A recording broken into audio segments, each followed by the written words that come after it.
So if I'm not wrong, it's been 5 years for you that you've been acting, and this is the third year for you.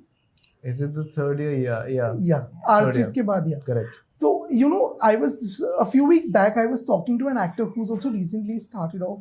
And, he told me something very interesting, that ye jo initial phase hota hai, it is, kind of interesting, kind of confusing also, because you're also trying to establish yourself. Right. And, when your films do well, it's all good. But when things don't go as planned, is when, the real challenge begins. So how do you guys deal with that when things don't go as planned, or, some movies probably, the way you imagined, it's not turned out that way. What is your, method or way of looking at that? How do you deal with it? What keeps you going after that? I think one, cry buckets. Okay. Then you get up and then you just move on to the next thing. You find more work.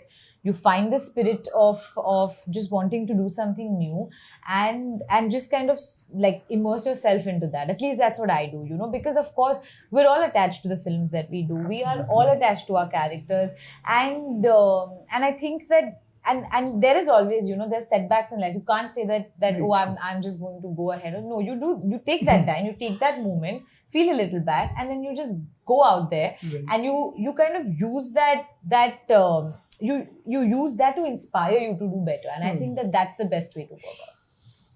Yeah, I mean it's a tough, because you're on this. I think people forget that this is a journey that you're on for such a long time, right? You're when it comes to prep, shooting the film, post-production and the release, you're so invested into that thing, as an actor especially, into that process. So once you don't, see the fruit for it, it's heartbreaking. Of course it's heartbreaking. But I also have kind of come to this understanding that certain things are not in your hands. What's in your hands is what you deliver on set when you're working, right. and what you prepare for before, those days come. And you have to give it your 100%. Right. I think the regret would come in more if I felt like I was 95% Yeah, one day. I agree.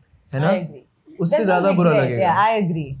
I think it's the more than the success and failure at box office. I think this is what I'd really, regret the most. So now I leave a film finishing and feeling like, okay, at least I did my best at that time, and I can make peace with that. Yeah. And then we can hope and pray that, the audiences enjoy and love what you've made. Absolutely. And one thing common between the two of y'all is that you both have now worked with Alia Bhatt. Yes. How was working with her? Like, and was that also some common ground to break the ice? Actually, we did speak a lot about Alia, and both of us are really fond of her, and I mean, who's not? But she's an incredible human being first, and an actor, and I mean, I think that I'm always in awe of Alia. I've been a huge fan of hers. To be able to just work with her, share screen, headline a film like Alpha, I think it means the world to me. Like, honestly, to just be in that same space and to be able to learn from her, I think will be an invaluable experience. Absolutely. Yeah, I think whoever, even Imtiaz sir, right? Whoever has an experience of working with her, I think they always leave with such a good feeling. I think that's what we must have spoken about as well, that you leave feeling like she's such a lovely person. Acting, so of course, like, it's Alia Bhatt, but like you just leave feeling like she's such a good person at heart. She makes you feel important, she makes you feel loved, and she, really goes out of the way to take, take things in her own hands. She's a real cheerleader, Like, I Always. remember she messaged me right after this announcement came in, and she messaged me that I'm so excited that Vedang and you are doing Imtiaz sir's film at this time in your career, because she said that when you're like exploring yourself, when you're like new actors, she's like, the best director is Imtiaz sir, because he will help you in this discovery. And I think that I didn't understand what she means then, but I think I kind of do understand what she means now. Oh, yeah. Amazing. Well, I think it's the best note to end this conversation on, and wish you all the very best. Thank you. And I hope to meet you all soon for the success interviews of this. That's what. Thank you so much. Thank you so much.